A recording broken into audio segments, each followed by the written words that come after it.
Welcome to SLP Stress Management Podcast, your place to manage stress, reduce the risk of burnout, and find more balance in and out of your life as an SLP, and perhaps bring some mindfulness and gratitude into your speech therapy sessions. I'm your host, Jessie Andrix, and today I'm going to share with you a breathing practice that you can use when you need to regain your focus or when your students need to regain theirs. We'll also take a moment to practice gratitude, and I will share with you some of my favorite ways to bring gratitude into my speech therapy sessions. It's gratitude and joy season, and I am so excited to share all of these with you. Let's dive right in.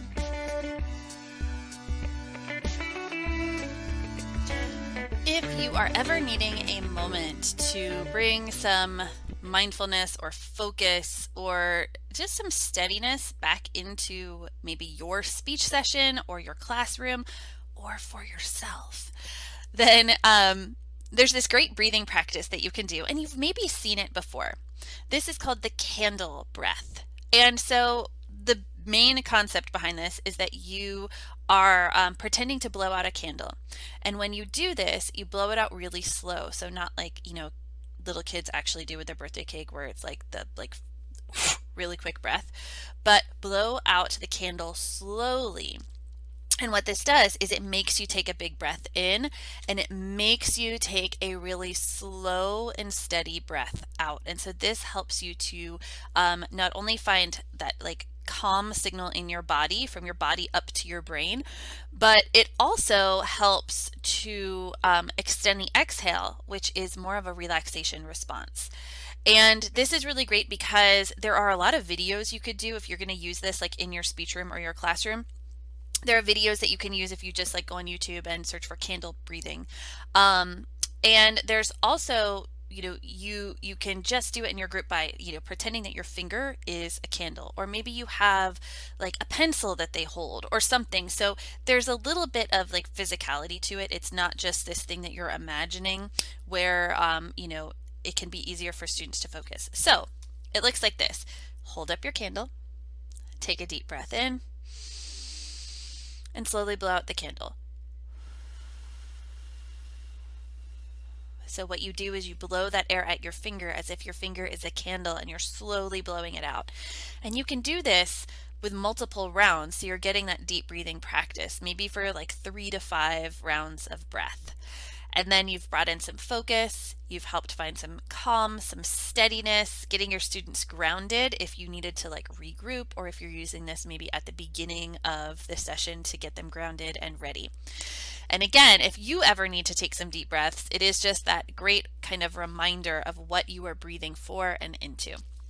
So give this a try and let me know how it goes. If you'd like another demonstration, head over to Mindful Yoga Speech Therapy on Instagram, or Jessie Andrix on Instagram, and watch the video that goes along with it. Thank you so much for joining in to this breath practice today.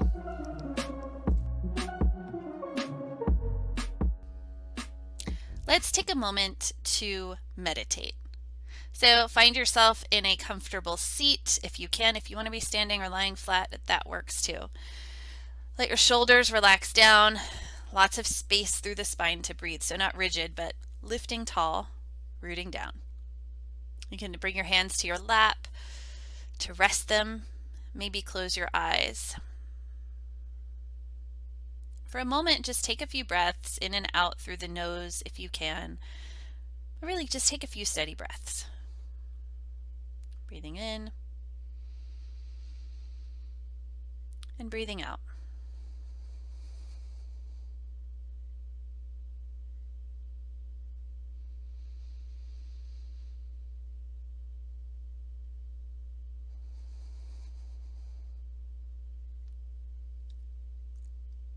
Just a few more breaths here. Nothing to change or judge.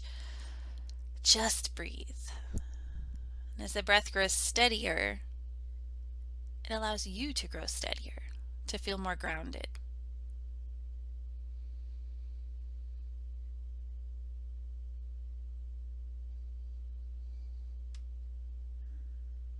For the last 3 breaths here, we're going to shift this into a gratitude practice.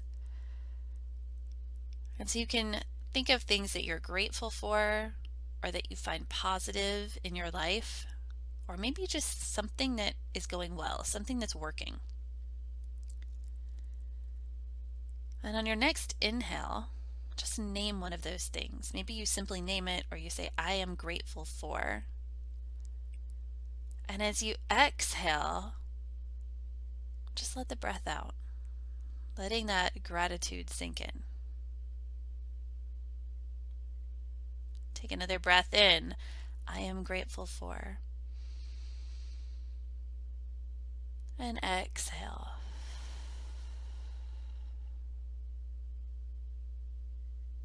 Another inhale. I am grateful for. And exhale. And just come back to your own steady breath again.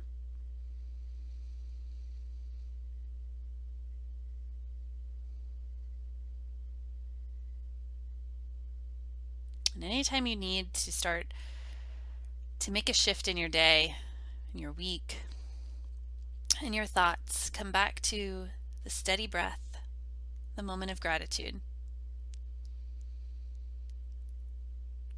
Creating that shift in your brain to help you automatically notice this more. When you're ready, you can open your eyes. Maybe rock the shoulders. And thank you for joining in this meditation practice today.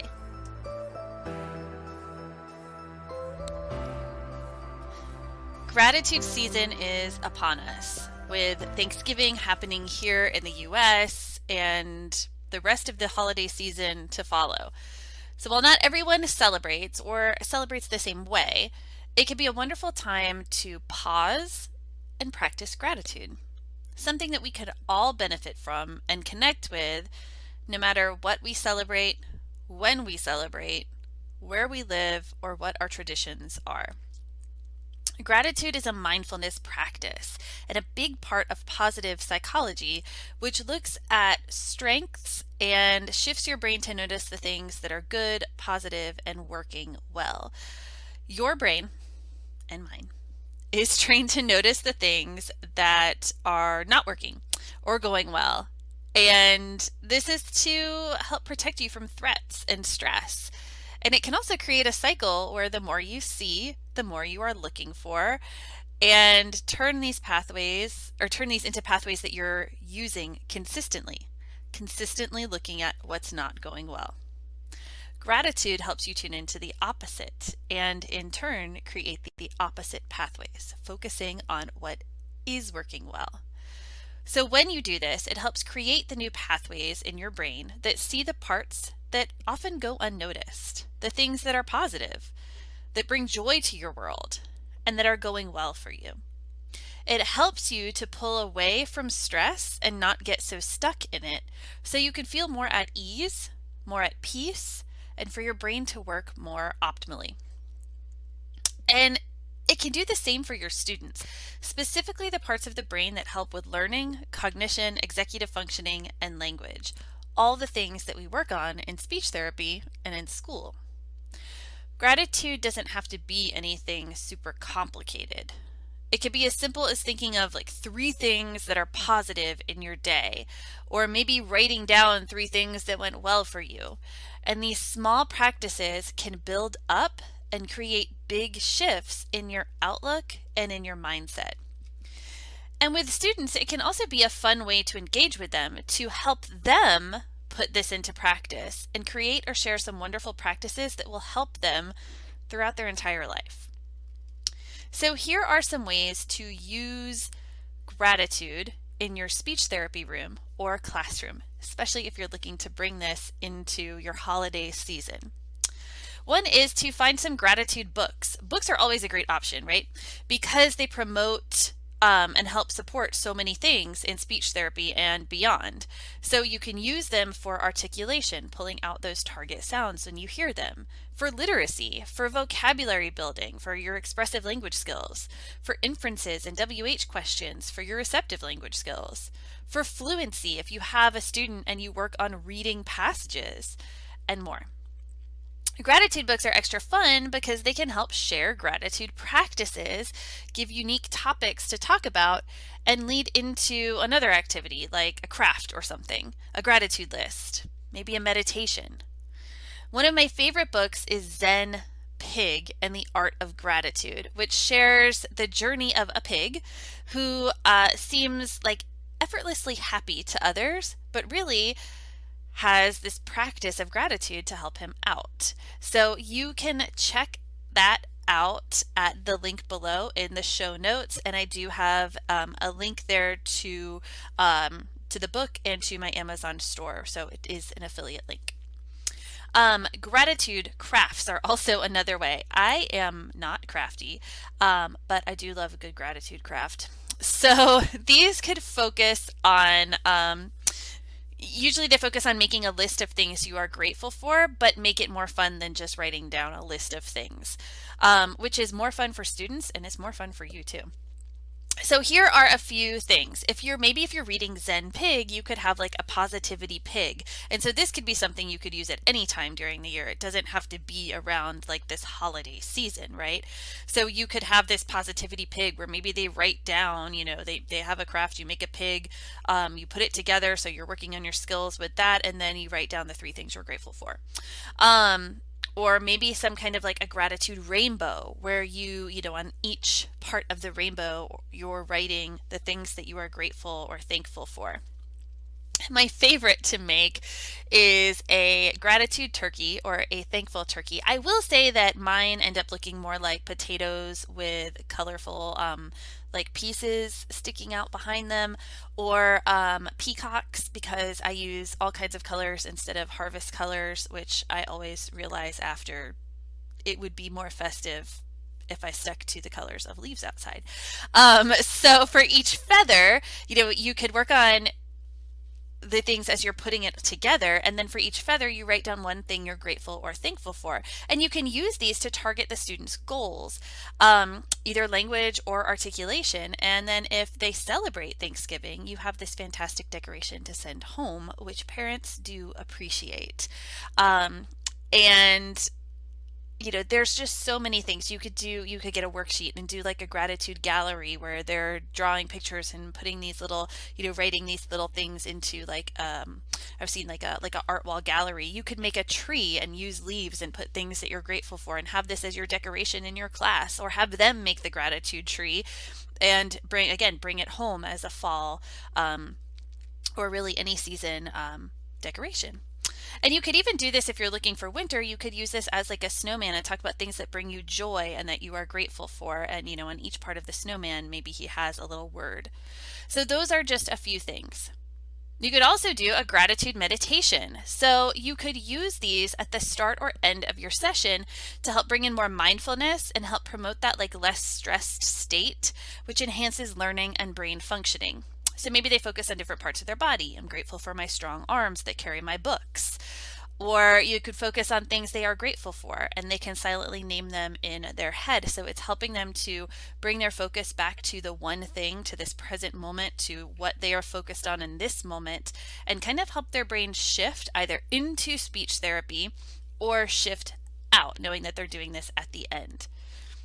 And maybe you do a gratitude game, right? So it's speech therapy, and if you work in a school or if you just work with kids, then you probably do some games at some point or make something into some kind of game. So you could get creative in a non-crafty way and use gratitude for a game targeting your goals. So maybe you use it to create a word list and then you do your drills from there. So you could create a list of things you are grateful for and play like Pictionary or charades, drawing or acting each one out, and then practicing the skill once someone guesses the word. So let's say you put together this list of like things you're grateful for that start with R, and then you go through and each time somebody is given a word to do, and then after you guess it, you do your drills and your practice with that sound. You could even create like a word search or a worksheet of some kind.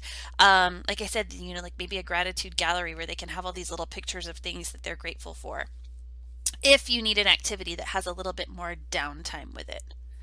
No matter what, at the end, be sure to pause and talk about gratitude. Bring it back to a place to notice and breathe and reflect, keeping that mindful component in. That's going to help keep your students steady and shifting to that positive place with their brains and ready to learn throughout their day. So how do you incorporate gratitude in your speech room or classroom? I would love to know. So head over to Instagram to Mindful Yoga Speech Therapy or to Jessie Andricks and send me a message or leave a comment on one of the Instagram posts there. And if you do head over to Mindful Yoga Speech Therapy, I do share about the book Zen Pig so you can see what it looks like and see how I used it in my speech therapy all the week leading up to Thanksgiving.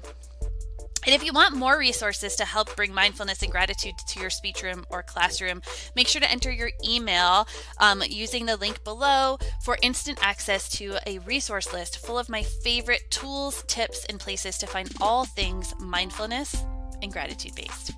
You'll find anything from books to use in speech therapy to yoga dice to fidgets and more. Thank you so much for tuning in today.